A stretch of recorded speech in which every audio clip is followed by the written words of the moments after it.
Torquay is this week's stop for the Antiques Roadshow in 10 minutes at 6 o'clock. First on BBC1 at 10 to 6, the news with Jan Leeming.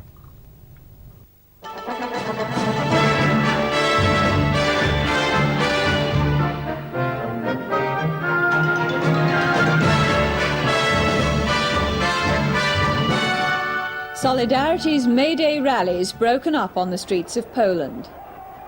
Tens of thousands had turned out for anti-government demonstrations in Warsaw and other major cities. They were met with baton charges, tear gas and water cannon. Tim Sebastian in London's been watching the latest pictures from Poland. Police had warned the demonstrators in Warsaw not to come onto the streets, but some 10,000 of them ignored the warnings. No one had any doubt what would follow. As so often in Warsaw, the protest began in the narrow streets of the old town outside St. John's Cathedral. It was just after Sunday Mass had ended Poland's second May Day under martial law. Using batons and water cannon, police herded the crowds through the only exit of the old town still open. People chanted, "All Poland is with us," and "We want the truth." These were the largest demonstrations seen in the country for more than 6 months. It had been a pointed display of civil disobedience, coinciding with one of the most important dates in the communist calendar. But it's become almost a ritual. Out came the demonstrators and the police, then followed the beatings and the arrests.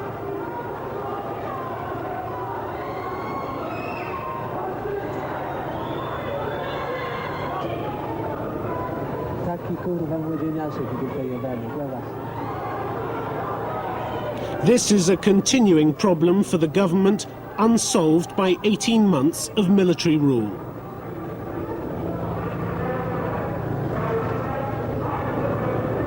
Less than a mile away, the official May Day celebrations were in progress.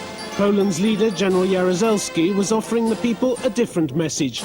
He spoke of the chances for lifting martial law if peace could be consolidated. On today's evidence, though, that doesn't seem likely. In Moscow, hundreds of thousands of people attended the traditional May Day parade. Party leader Yuri Andropov was flanked by Politburo colleagues as he waved to the crowd. Ambassadors from most Western countries stayed away in a continuing gesture of protest at Soviet intervention in Afghanistan. Many of the floats in the parade carried anti-American slogans aimed at President Reagan's nuclear policy. But overall, the parade gave prominence to Mr. Andropov's short period of leadership. It was a disappointing day for one of Britain's newest peace groups. Women for Defence, which claims to represent the views of the majority in this country, was set up to counter CND's argument for unilateral disarmament. Today, it had hoped to put its case to the Russians, but they weren't in the listening mood. Brian Hanrahan reports. The leader of the new group, Lady Olga Maitland, went first to the Soviet embassy to hand in a petition signed by nearly 13,000 people setting out their views. All sides together to reduce arms. We do not support the call for one-sided disarmament. To my mind, that is just complete folly. And let us remain a sensibly defended country. It is a family responsibility to defend our countries properly, and that's what we're going to do. Afterwards, at a sparsely attended rally in Trafalgar Square, Lady Olga said the embassy had refused to accept the petition. When she'd left it behind, they'd called it litter, but she said it would be sent on later by post. The Argentine cargo ship Lago Lacar is heading for the South Atlantic, carrying relatives of Argentine servicemen killed in and around the Falklands. They'll take part in a memorial service for those who died on the cruiser General Belgrano. John Arden reporting. The Lago Lacar has set off for a 7-day voyage. It's widely rumoured in Buenos Aires that organisers are hoping for a last-minute diplomatic breakthrough which will allow the vessel to go to the Falkland Islands as originally planned. The 49 relatives on board still don't know exactly where they're going, nor when they'll return. Nor do their friends and families waiting at home. The 7-day voyage is far more time than needed for a simple homage at sea, as announced by the Argentine military authorities.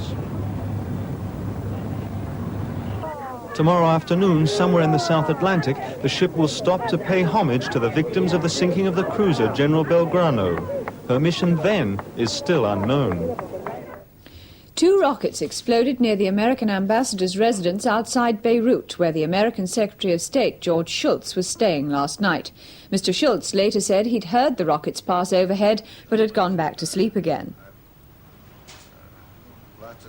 Marine guards displayed pieces of a casing and were convinced it had been a deliberate attack. Did you think that the residence then was the target? Yes, I believe they were, since they were directly in the flight path of the rockets. The Norwegian Navy has launched another attack on what's believed to be a foreign submarine trapped in the Hardanger fjord. It's used 6 Tern missiles to try and force it to surface. The Navy's also checking oil slicks which may have come from the submarine. Prince William is back home after touring Australia and New Zealand with the Prince and Princess of Wales, who are now holidaying in the Bahamas. Tony Skase saw the young prince arrive at Gatwick Airport. For 10-month-old Prince William, it was a tiring 27-hour flight covering 12,000 miles. But when the prince emerged in the arms of his nanny, Miss Barbara Barnes, he seemed happy, contented and even lively. He'd slept for much of the way on the scheduled flight from Auckland. His parents, Prince Charles and the Princess of Wales, had said their farewells to their sleeping son when the plane landed in California. They left for their 10-day holiday in the Bahamas. During that time, Prince William will be with his nanny at Kensington Palace. David Martin, who's on remand in Brixton Prison, has regained consciousness after apparently taking a drugs overdose. Martin, who's accused of attempting to murder a policeman, was found unconscious in his cell yesterday. Prison authorities are now investigating how he obtained the drugs. The wreckage of a wartime Hurricane aircraft has been recovered from the seabed off the Dorset coast, and there to see it brought to the surface was the Australian pilot who bailed out just before it crashed 42 years ago. John Andrews reports. The Hurricane went down in August 1940, shot down by a Messerschmitt 109 just west of Portland Bill. The impact as the plane hit the water from 20,000 feet has left it unrecognisable except by small details and serial numbers. The pieces are being recovered by volunteers from the Tangmere Aircraft Museum in West Sussex, including Perry Adams, who located the wreckage and also managed to trace the plane's Australian pilot. He'd shot down 2 German planes and then dodged an attacker who came at him a second time. I was attacked from below by apparently the same aircraft who came up from underneath and put a burst through the side of the cockpit as I was pulling away to the left.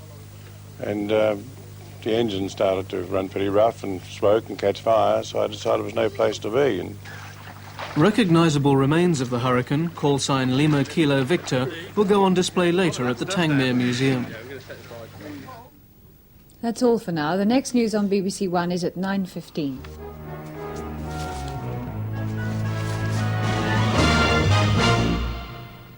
Good evening to you. Well, no better prospects on offer, really. The depression here is going to sit tight, more or less, the front as well, staying over that northern area, keeping persistent rain going. And these easterlies in the north are very cold easterlies, quite strong easterlies in places, and the situation staying much the same. So as far as tonight is concerned, over northern England, perhaps getting as far as the border and into parts of Northern Ireland as well, and down this western side, a fair bit of persistent rain, probably easing off a little bit later on in the night. And south of that, 1 or 2 thundery showers about at the moment that'll die away, some clear intervals appearing down here, and fairly clear up in Scotland, but a cold night in those areas. And that cold northeasterly wind in those northern areas, especially on the eastern side, persisting tomorrow. It'll be quite a cold day there. And still some rain in northern England, perhaps southern Scotland, parts of Northern Ireland and this western side. A dull day there. Some brightness in the south, but showers readily developing, and some of those showers fairly thundery. The pick of the bunch tomorrow, western Scotland, dry, some sunshine. Good evening. Programmes for Sunday evening on BBC One. At 7:15, House Calls with Walter Matto as a recently widowed doctor who meets the recently divorced Glenda Jackson. I read in a magazine, over the past 20 years, doctors have become the highest paid income group in the entire country. Mrs. Atkinson, no offense, but you don't know what the hell you're talking about. Do you know how much it costs to run a medical practice? Take a simple routine checkup. I'd love to. I can't afford one. At 8:50, with 3 of the 4 finalists already known, Mastermind arrives at the round to select the highest scoring loser to complete the quartet. At 9:30, That's Life, and Esther goes to Glasgow to investigate the latest trend for those with a nose for fashion. Do you want to go? I see. Well, that is interesting, isn't Yeah. it? There's something more to it than shaking hands. There You're is quite indeed. right. You're quite right. At 10:15, Heart of the Matter goes to Amarillo, nuclear weapons capital of the world, whose Bishop, Leroy Matheson, spearheads the American moral challenge to the use of nuclear arms. And with orchestra at 10:50 and more music from Barbara Mandrell and her sisters at 11:20, these are Sunday's programmes on BBC One. Now on BBC One, we travel to the southwest of England to find that the Antiques Roadshow has made a stop this week in Torquay.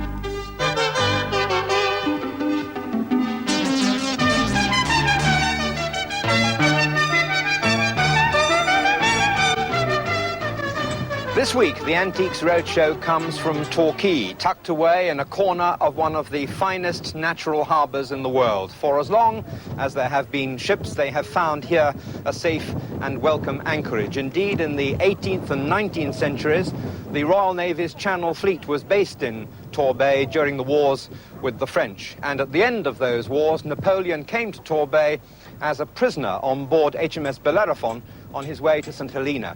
And as he saw